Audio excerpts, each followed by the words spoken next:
أعوذ بالله من الشيطان الرجيم بسم الله الرحمن الرحيم উপস্থিত আশিকান জাকেরা ভক্তবৃন্দ পর্দার আড়ালে আম্মা হুজুর সহ মা বোনেরা কচিকাচা তলেবুল ইলম ছাত্রবৃন্দ খলিফাবৃন্দ মুরব্বিয়ানে কেরাম সকলের প্রতি রইল আমার সালাম। আসসালামু আলাইকুম ওয়া রাহমাতুল্লাহি ওয়া বারাকাতুহু। আল্লাহর দরবারে লাখ কোটি শুকরিয়া যে এরকম তীব্র গরমের ভিতরেও আল্লাহ রাব্বুল আলামিন এখানে আসার সুযোগ করে দিয়েছে এবং তার হাবিবের শান মানের উপরে দুরূদ পাঠ করার এবং তার নামে জিকির আজগার করার সুযোগ করে দিয়েছে। এই জন্য সকলে জোরে সুরে বলে আলহামদুলিল্লাহ। আল্লাহর যখন যা করে বিশ্বাস রাখতে হবে ভালোর জন্য করে। যখন কি যা করে সেটা ভালোর জন্যই করে, এটা কি থাকতে হবে? বিশ্বাস থাকতে হবে। হোক মন্দ, কোনো কিছু আপনার ভালো হলো, কোনো কিছু খারাপ হলো, এটার মধ্যেই খারাপ যেটা সেটার মধ্যেও ভালো আছে, এটা আপনি মাইনে নিতে হবে। খারাপটার ভিতরেও ভালো আছে, এটা আপনার কি করতে হবে? ভিতরে বিশ্বাস রাখতে হবে। সেটার নাম ঈমান। ওইটার নামে কি? ঈমান। যদি আপনি বলেন যে আল্লাহ আমি এত কষ্ট করতেছি, আল্লাহ মনে আঙ্গরে ভুলে গেছে, নাউযুবিল্লাহ মিন যালিক, তাহলে বুঝতে হবে যে আপনার ঈমান চলে গেছে। আপনার কি চলে গেছে? আপনি ভালো থাকেন খারাপ থাকেন, বুঝতে হবে সবসময় মালিকের সামনেই আছে। সবসময় কোথায় আছেন? মালিকের সামনে আছে, এটা আপনি বিশ্বাস রাখতে হবে। এই যে বর্তমানে বাংলাদেশে এত তীব্র গরম, মানুষ অতিষ্ঠ হয়ে গেছে। যে মানুষ যদি বলে যে না আল্লাহ আমার মনে হয় আমাদের নজর উড়ে নিছে, আমার মনে হয় দেখে না, যদি বলেন ঈমান থাকবে? যেমনে ওই যে গানের মধ্যে বলছে যে তুমি যেমনে রাইখা তুমি খুশি হও, সেমনে আমি খুশি। মালিকে যেভাবে রাইখা মালিকে খুশি থাকে, সেই খুশিতে কি থাকতে হবে? আমাদেরও খুশি থাকতে হবে। সেটা ভালো হোক আর মন্দ হোক। এখন যদি একবার, আমি এটা আগেও একবার বলছিলাম, একবার এক রাজা তার ছেলে, একমাত্র ছেলে, তো খেলতেছে উজিরের ছেলের সাথে। আর কার ছেলের সাথে? উজিরের ছেলের সাথে খেলতেছে। উজির মানে কি? মন্ত্রী। ছেলের সাথে খেলতেছে। তো হুট করে রাজার ছেলে হাত কেটে গেছে, চাকু দিয়ে খেলতেছে, হাত কি হয়েছে? কেটে গেছে। তো রক্ত পড়তেছে, চাপ দিয়ে ধরে রাখছে। তো মন্ত্রীর ছেলে এসে বলতেছে, ভাই তুই দুঃখ নিস না, আল্লাহ যা করে ভালোর জন্যই করে। তো রাজার ছেলের এই জিনিসটা খুব মাইন্ডে লেগে গেছে, অন্তরে লেগে গেছে। আমার হাত কেটে গেছে, আমার কষ্ট হইতেছে, এটা বলে বালা হয়েছে। এটা আমার বালা হয় কেমনে? এই জিনিসটা রাজার পোলায় খুব দুঃখ পাইছে, খুব কষ্ট পাইছে। সে মনে মনে বলতেছে শুধু একদিন ফায়াল যা হয়েছে বালা হয়েছে, এটা বাইকের মতো। তো অনেকদিন পর দুই বন্ধু বলতেছে যে চলো আমরা ঘুরে আসি। কোথায় কি করি? ঘুরে আসি। তো রাজারা ওই যে রাজার ছেলেরা বন জঙ্গলের শিকারে যায়, ঘুরতে যায়। তো যাইতে যাইতে যাইতে যাইতে গহীন জঙ্গলের ভিতরে চলে গেছে। এটা ছিল রাজার ছেলের প্ল্যান। রাজার ছেলের কি প্ল্যান? কেন? কারণ ওই জঙ্গলের মাঝখান বরাবর নিঘুম এক জায়গার মধ্যে একটা কূপ আছে। রাজার ছেলে জানতো। রাজার ছেলে কি করতো? জানতো বিধায় মন্ত্রীর ছেলেকে নিয়ে গেছে এখানে। তো ওইখানে কূপের কাছে গিয়া রাজার ছেলে কূপের দাঁড়ায় বলতে, দুস্থ এদিকে আয়, জায়গাটা নিচে কি আছে, তাড়াতাড়ি আয়। ওই ছেলেও আসছে, কাছে যখন নাকি উকি দিছে তখন কি করছে? দিছে ধাক্কা দাও ফালায়। ধাক্কাতে কি করছে? সে কূপের মধ্যে ফালায় দিছে। ফালায় দিয়ে উপর নিয়ে যখন তাকাইছে তখন বলতেছে, ওই রাজার ছেলে উপর থেকে বলতেছে, তুই কষ্ট করিস না, আল্লাহ যা করে ভালোর জন্য করে। আল্লাহ যা করে ভালোর জন্য করে, ভালোর জন্য করে। তো হুট করে ওই যে মন্ত্রী ছেলে তো নিচেই পড়ে রয়েছে, এটা নাকি বইলা রাজার ছেলে ঘোড়া চড়ে যেতেছে, মানে ওরা এখানে মৃত্যুর জন্য ফেলে দিয়ে আসছে। কিসের জন্য? মৃত্যুর জন্য ফেলে দিয়ে আসছে। তো যাইতে যাইতে যাইতে যাইতে জঙ্গল যখন বাইরে বের হবে তার আগে একদল বনমানব যারা বন জঙ্গলে থাকে, সে বন্য মানুষ কি করছে? রাজার ছেলের আটকায় ফেলাইছে। রাজার ছেলের কি করছে? আটকায় ফেলাইছে। রাজার ছেলে খুব মস্ত্রমস্ত্র দেয়, আমি এই দেশের রাজার ছেলে। দূর, এটা হচ্ছে জঙ্গলের বাইরে, জঙ্গলের ভিতরে আমরা রাজা। জঙ্গলের ভিতরে কি আমরা রাজা, তোমার কোনো কথায় কাজ হবে না। আজকে তোমাকে বলি চড়ানো হবে। তোমাকে কি করা হবে? বলি, মানে তোমার কুরবানি দেওয়া হবে। আজকে পূর্ণিমা, আমাদের একটা পূজা আছে, সেই পূজার মধ্যে একটা বালককে কি করতে হয়? জবাই করতে হয়। তো আর পাইতেছিলাম না, তুমি পাইছি, তোমারে আজকে তোমারে জবাই করা হবে।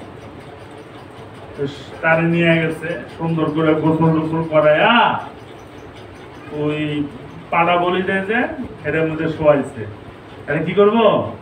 জবাই করবো। তো যখন নাকি চারা তো ধরছে, হুট করে একজনে বলতে, দাঁড়া দাঁড়া, জব করিস না ওরে, এটা তো জবকরণ যেত না। কে লেগে জবকরণ যেত না? কারণ আঙ্গ যে ভগবান তারা যে জব আমরা দিন উৎসর্গ করবো, তার শরীরের ভিতরে কোনো দাগ থাকতে পারবে না। তার শরীরের ভিতরে কি থাকতে পারবে না? কোনো দাগ থাকতে পারবে না। কিন্তু এই ছেলের হাতে তো একটা কাটার দাগ আছে। এই ছেলের হাতের মধ্যে কি আছে? একটা কাটার দাগ আছে। এই ছেলে এটা জবাই হবে না, ছেড়ে দে, এটা কি কর, ছেড়ে দে। ছেড়ে দিছে। ও পরবর্তীতে গিয়া খুব কাঁদতেছে, হ্যাঁ রে, আজকে যদি এই যে আমার সে যে খেলতে গিয়ে কাটছে, এই কাটার দাগটা যদি আমার দেহের ভিতরে না থাকতো, তাহলে কি আজকে আমার বলি চড়াতে হতো, আজকে আমাকে জবাই করে ফেলতো। তাহলে আমার দোস্ত যে বলছে যে আল্লাহ যা করে ভালোর জন্য করে, তাহলে তো সে তো সঠিক। দৌড়ে যাইতেছে সেই জঙ্গলের মধ্যে, কূপের ভিতরে গেছে, গিয়া দেখে যে ওই বন্ধু এখানে বসে রয়েছে কূপের ভিতরে। তো গিয়া রসি টসি ফালাইয়া উড়াইছে, উড়াইয়া দইটা খুব কামতাছে। কি করতেছে? মন্ত্রী পোলা কয়, বন্ধু তুমি কান্দো কে? বন্ধু তুমি যে কইছিলা যে আল্লাহ যা করে ভালোর জন্য করে, আমার হাত কেটে গেছিল পরে, এই জন্য আমি তোমাকে কূপে ফেলে দিয়ে গেছিলাম। বন্ধু আমি যখন তোমাকে ফেলে দিয়ে যাইতেছিলাম, আমি রাক্ষসের পাল্লায় পড়ে গেছিলাম, আমাকে জব করে ফেলতো যদি সেই কাটার দাগটা আমার হাতে না থাকতো। বন্ধু তুমি যেটা বলছো সেটাই সঠিক, আল্লাহ যা করে ভালোর জন্য করে, আমার মাফ করে দাও।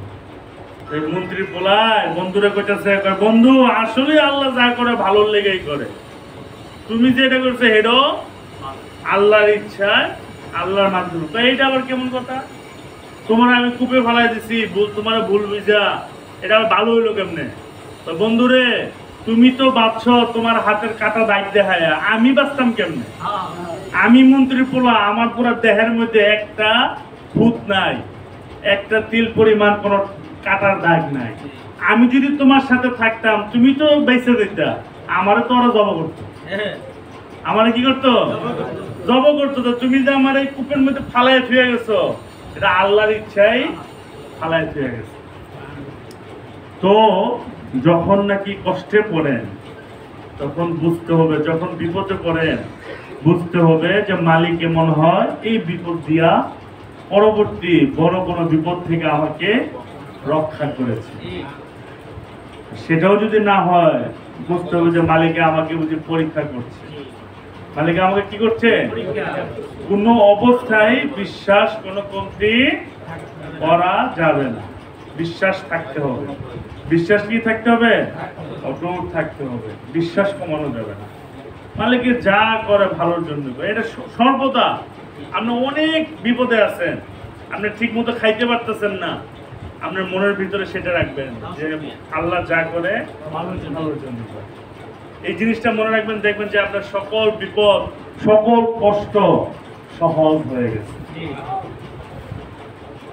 কালকে দুলাবাড়ি দিয়ে এসেছি চৌরাস্তা, তো দিয়ে আইতে সময় স্টেশনের ওই পাশ দিয়া এই রেল লাইনের দিগুলা ফালা এসেছে, যদি মিনিমাম কম হইলেও 50 থেকে 60 জন লোক এই হেমুদে ঘুমাইতেছে। আমাদের কি করতেছে? ঘুমাইতেছে। আরো কয়েকটা দিয়ে মশারি টানা গেছে, কি থাকার কোনো জায়গা নাই। স্টেশনের মধ্যে একটু কড়াকড়ি থাকতে দেয় না। আবার ঈদের সিজন গেছে কয়েকদিন আগে, এমুনটা হেমুনটা পড়ে রয়েছে, ঘুমাইতেছে। একদিন গত বছর বৃষ্টি হয়েছে, শীতের মধ্যে হুট করে, তো স্টেশন হাঁটতে গেছি। আসার সময় স্টেশনের ওই যে গেট থেকে আমরা ওই দিকের থেকে ভিতরে ঢুকি, চালের ওই পাশে মানে পানি যে পড়ছে, তো একটা মহিলা তার 2টা সন্তান, ছেলে মেয়ে কোন একটা হবে, তো ওই 2টা নিয়ে, তো উপরে যে জিনিসটা নাকি নিচে কম্বলটা, সেটা বৃষ্টিতে ভিজা গেছে। তো সেই ভিজা কম্বলটা নিয়ে তারা শুয়ে রয়েছে। তো আমার লগে আবার তানজিল আছে, যাওয়ার পরে দেখ অনেকেই আল্লাহরে দোষারোপ করে যে আল্লাহ তুমি আমার গরিবের ঘরে কেন জন্ম দিচ্ছ? আর তোমার যে গরিবের ঘরে জন্ম দিচ্ছে, যে শুকরিয়া করো যে ওই মার গর্ভে যে তোমার জন্ম দেয়, তাহলে সে কত কষ্টে আছে। তোমার কষ্ট তো তার কাছে কিছুই না। তোমার কষ্টটা কি? তার তুলনায় কিচ্ছু না। তুমি 2 মুঠ খাইতে পারতেছ, তুমি থাকতেছ, উপরে তোমার চাল আছে, তুমি উপরে নিতেছ, খেতা নিতে পারতেছ, কম্বল নিতে পারতেছ, কিন্তু সে তো সেটাও পারতেছে না। তাহলে তাকে দেখে তোমার কি করতে হবে? শুকরিয়া আদায় করতে হবে। আল্লাহ রাব্বুল আলামিন কিয়ামতের দিন একটা সূরা পড়ে শোনাবে বারবার। সূরাটা হলো আর রহমান। কি সূরা? আর রহমান। আর রহমানের মধ্যে একটা আয়াত বারবার এসেছে। কি আয়াত? বিসমিল্লাহির রহমানির রহিম, ফাবিআইয়ি আলা'i রাব্বিকুমা তুকাযিবান। এ বান্দা, আল্লাহ ডাইকা সবাইকে কইবো আমার কোন নিয়ামত তোমরা অস্বীকার করবে। তোমরা তো আমি নিয়ামত দিতে কম দেই নাই, নিয়ামত দিতে কি করি নাই? কম দেই নাই। বাঙালি মানুষ, সোনার দেশের মানুষ, সবুজ শ্যামলা দেশের মধ্যে কি আরামে আমরা থাকতেছিলাম। আর এটা তো মাত্র গরমে একটা ঝলক দিছে। কি দিছে? ঝলক দিছে যে দেখ তখন কত সুখের মধ্যে রাখছিলাম, যে আমি এটাও পারি, এটাও কি পারি। শুকরিয়া কর। এমন সময় আছে কি কর? শুকরিয়া আদায় কর, তাহলে সামনে আটটু ধরবো। তুমি যে হালতে যে অবস্থায় থাকো না কেন সর্বদা শুকরিয়া আদায় করতে হবে। সর্বদা কি করতে হবে? তুমি কষ্টে থাকো, খারাপ থাকো, যে হালতে থাকো, শুকরিয়া আদায় ছাড়া যাবে না। কারণ ওইটা থেকেও তো তুমি আর খারাপ থাকতে পারতা। ওইটা থেকেও কি ব্যবসার মধ্যে একটু লস হয়েছে, কাম হইলো, 1 লাখ লস খেলাম, আরে 1 লাখ টাকা লস খেয়েছো, তোমার তো 10 লাখ টাকা আছে বাড়ির মধ্যে পয়সা।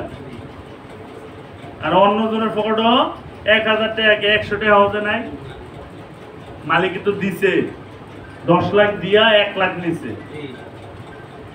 তাহলে কি শুকরিয়া আদায় করতে হবে না? যে হালতেই থাকো না কেন সর্বদা শুকরিয়া আদায় করতে হবে। ঠিক আছে? এই যে গরম, মালিকের চাইলে 1-2 ব্যাপার, আজকে গরম, কালকে পরশু বৃষ্টি হইতে পারে, ব্যাপার না কি না? মালিকের চাইলে ব্যাপার না। কালকে থেকে দেখবেন যে আবহাওয়া ঠান্ডা হয়ে গেছে, পরের দিন দেখবেন যে বৃষ্টি হইতেছে, অস্বাভাবিক কিছু না। মালিককে মাঝে মধ্যে একটু খেলা দেখা, নাহলে হচ্ছে মালিক যে একজন আছে মানুষ ভুলে যাবে। মালিক কি একজন যে আছে, সে যে আমাদেরকে পরিচালনা করতেছে, চালাইতেছে, এটা মানুষ মাঝে মধ্যে ভুলে যায়।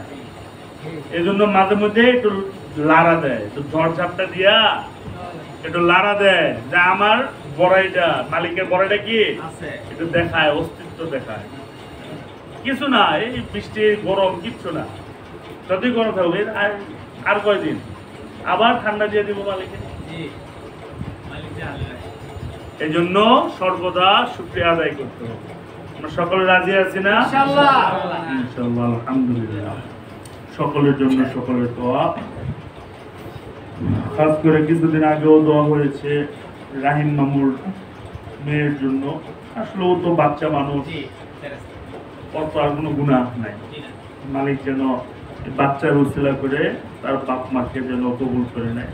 আমি কারণ আমার দয়াল দরদি বলছে, যেগুলো সন্তান ছোটবেলায় নাবালক নাবালিকা অবস্থায় মারা যায়, তারা নাকি ইব্রাহিম আলাইহিস সালাম নাকি একটা মাদ্রাসা করছে, সেই মাদ্রাসার মধ্যে নাকি হারা পড়ালেখা, ইব্রাহিম আলাইহিস সালামের শিক্ষক এবারে বলে পড়ায়। তো বলছে যাদের সন্তান নাবালক অবস্থায় মারা যায়, ওই বাপ মার একটা জরিয়া হয়, একটা মাধ্যম হয় তার পার হওয়ার জন্য। ঠিক আছে? এটা দিয়েও নাজাত করে দিতে পারে।